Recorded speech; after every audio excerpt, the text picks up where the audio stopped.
আকাশবাণী আগরতলা। স্থানীয় সংবাদ পড়ছি কৃষ্ণধন দেবনাথ।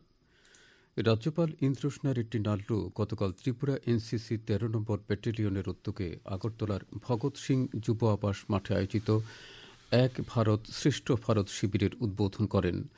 ১২ দিনব্যাপী এই শিবিরে দিল্লি, সিকিম ও ত্রিপুরা সহ উত্তর পূর্বাঞ্চলের রাজ্যগুলো থেকে ৫০০ জন এনসিসি ক্যাডেট অংশগ্রহণ করেছেন। রাজ্যপাল ছেলেমেয়েদের এনসিসিতে যোগদান করানোর বিষয়ে অভিভাবকদের প্রতি আহ্বান জানান। রাজ্যভিত্তিক দুদিনের খেলো ত্রিপুরা প্যারা গেমস আজ থেকে রাজধানীর স্বামী বিবেকানন্দ ময়দানে শুরু হচ্ছে।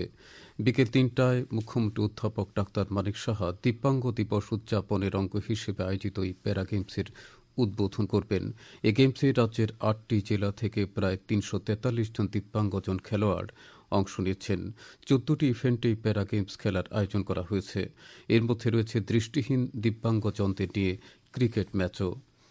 প্রধানমন্ত্রী নরেন্দ্র মোদী গতকাল রাজস্থানের জয়পুরে ৪৬,৩০০ কোটি টাকার বিদ্যুৎ, রাস্তা, রেল এবং জল সংক্রান্ত ২৪টি উন্নয়ন প্রকল্পের উদ্বোধন ও ভিত্তিপ্রস্তর স্থাপন করেছেন। তিনি ১১,০০০ কোটি টাকারও বেশি মূল্যের ৯টি প্রকল্পের উদ্বোধন করেন। এর মধ্যে রয়েছে কেন্দ্রীয় সরকারের ৭টি প্রকল্প এবং রাজ্য সরকারের ২টি প্রকল্প। তিনি ৩৫,৩০০ কোটি টাকারও বেশি মূল্যের ১৫টি প্রকল্পের ভিত্তিপ্রস্তর স্থাপন করেছেন। এক দেশ এক নির্বাচন সংক্রান্ত বিল গতকাল লোকসভায় পেশ করা হয়েছে এবং এটি আলোচনার জন্য গৃহীত হয়েছে। কেন্দ্রীয় আইনমন্ত্রী অর্জুন রাম মেঘওয়াল সংসদে সংবিধানের ১৩০তম সংশোধনী বিল ২০২৪ এবং কেন্দ্রশাসিত অঞ্চল আইন সংশোধনী বিল ২০২৪ পেশ করার জন্য প্রস্তাব উত্থাপন করায় বিরোধীরা ভোটের দাবি করেন। বিলটি উত্থাপনের পক্ষে ২৬৯ জন সদস্য এবং বিপক্ষে ১৯৮ জন ভোট দেন। বিভিন্ন বিরোধী দল বিলগুলো অধিকতর বাছাইয়ের জন্য যৌথ সংসদীয় কমিটিতে পাঠানোর দাবি জানান। শ্রী মেঘওয়াল দুটি বিলকে যৌথ সংসদীয় কমিটিতে পাঠানোর প্রস্তাব করেছেন।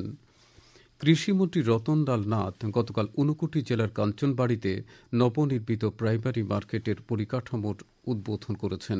কৃষিমন্ত্রী বলেছেন, রাজ্যে সর্বমোট ৫৫৪টি গ্রামীণ বাজার রয়েছে। এর মধ্যে ৮৬টিরও পরিকাঠামোগত বিকাশ সাধন করা হচ্ছে। এতে ব্যয় হবে ১৬৭ কোটি টাকা বেশি। তিনি বলেন, রাজ্যের আয়ের ৪৭% আসে কৃষি এবং সংশ্লিষ্ট ক্ষেত্র থেকে। ভারত বিশ্বের তৃতীয় বৃহত্তম স্মার্টফোন রপ্তানিকারক দেশ হয়ে উঠেছে। ২০১৯ সালে ভারত এই ক্ষেত্রে ২৩তম স্থানে ছিল। দেশের স্মার্টফোন রপ্তানি এবছর নভেম্বরে এক মাসেই ২০,০০০ কোটি টাকা ছাড়িয়ে গেছে। কেন্দ্রীয় বৈদ্যুতিন ও তথ্য প্রযুক্তিমন্ত্রী অশ্বিনী বৈষ্ণব এই কৃতিত্বের প্রশংসা করেছেন এবং এটিকে মেকিং ভারত স্টোরি বলে অভিহিত করেছেন। প্রধানমন্ত্রী নরেন্দ্র মোদী আগামী ২৯ ডিসেম্বর রবিবার সকাল ১১টায় আকাশবাণীর মন কি বাত অনুষ্ঠানে দেশ বিদেশের জনগণের সঙ্গে মত বিনিময় করবেন। এটি হবে মন কি বাতের ১১৭তম পর্ব।